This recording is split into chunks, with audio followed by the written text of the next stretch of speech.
ဒီနေ့ကမြင်းခွာရွယ်ဘူးတီစံလော်ဟင်းကားလေးနဲ့ကိုကြိုက်တဲ့စတိုင်ဝတ်တနီချက်ကလေးချက်ပါမယ်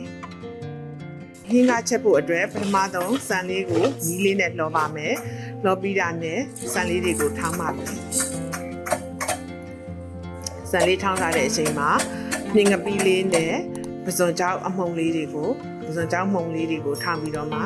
မြင်းငပီးလေးကိုတူးနေပါမယ်ငပီးနံလေးပြောက်သွားအောင်ပွက်စုအောင်ကြိုးရပါတယ်ပြီးတာနဲ့ကြက်သွန်အဖြူတပြားရိုက်ခရမ်းကျင်သည်ခွဲချမ်းလေးနဲ့ထည့်ပြီးတော့ပွက်စုနေတဲ့မြင်းငပိရေထဲကိုထည့်ပါမယ်ပဇွန်ကြောက်ထောင်းပြီးသားထည့်ပါမယ်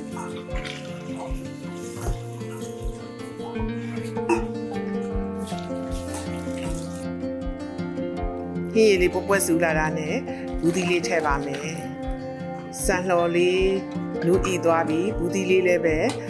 နူးပြီးဆိုတာနဲ့မြင်းခွာရွက်ကလေးထည့်ပါမယ်မြင်းခွာရွက်ထည့်ပြီးလို့ခဏအကြာမှာအပေါ်အငန်းပြီးပြီးအရသာအနေတော်ဖြစ်တာနဲ့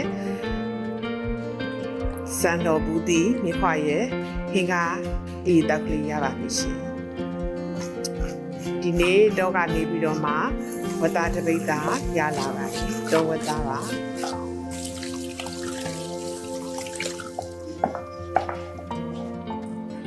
သုံးသက်သား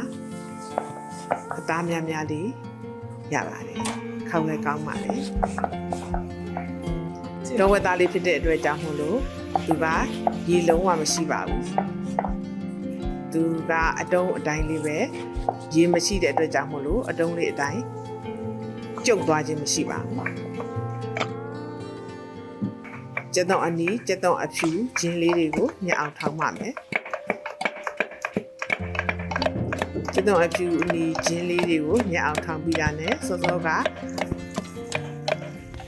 တုံးထားတဲ့အသားလေးတွေကိုအသားလေးတွေကိုထပ်ပြီးတော့ညီနဲ့တန်းစင်အောင်ထပ်ပြီးစီးပါမယ်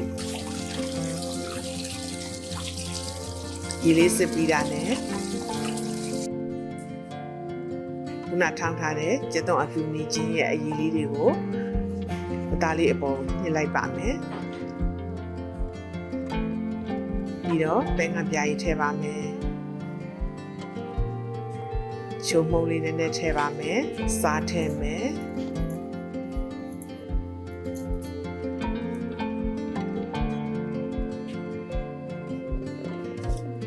အနက်အရသာအတွက်ပဇွန်နှန်းငါပြားရည်လေးထည့်ပါမယ်ပြီးတော့အသားလေးစိမ့်မြောင်နေပါမယ်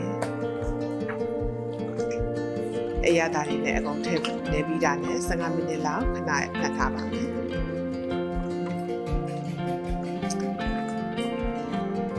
ဒေဝရဲကိုကြားလေးထည့်ပါမယ်ကြားလေးကိုအရေးကျူးပြီးတော့မှအယောင်လေးပြောင်းလာတဲ့အထိကြားလေးကိုတူလိုက်ပါမယ်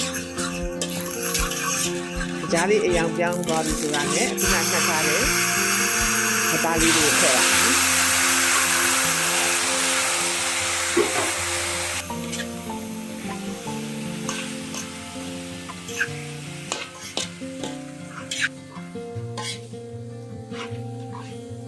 ကြားရည်လေးနဲ့ပဲနှက်ထားတဲ့ဝတ်သားကို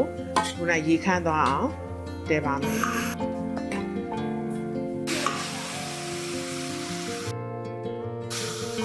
ရေလေးခမ်းသွားပြီဆိုတာနဲ့စီလေးနည်းနည်းထည့်ပါမယ်ကျက်တော့အဖြူနေချင်းကြိတ်ထားတာလေးထည့်ပြီးတော့စီတက်ပါမယ်ကျက်တော့အဖြူနေချင်းထည့်တာလေးကိုစီတက်ပါမယ်ဒီပြီးမှထည့်ပါမယ်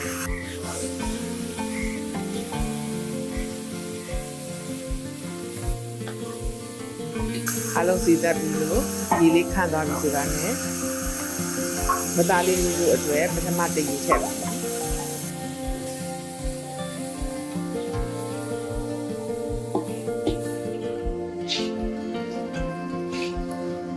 မချိုလေးမသားလေးကိုချုပ်ဖို့အတွက်ကျက်သွန်အနီလေးဒီငါလုံးလောက်အခုနှောထားပါမယ်မသားနုဖို့အတွက်ဒုတိယရေထည့်ကနေအဲ့ဒီကျက်သွန်အနီလေးကိုထည့်ပြီးတော့မှလုံလိုက်ပါမယ်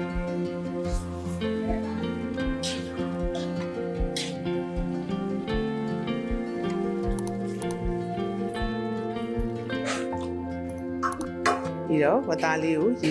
မမြုပ်တစ်မြုပ်ကလေးတဲပြီးတော့အဖုံးအုပ်ထားလိုက်ပါမယ်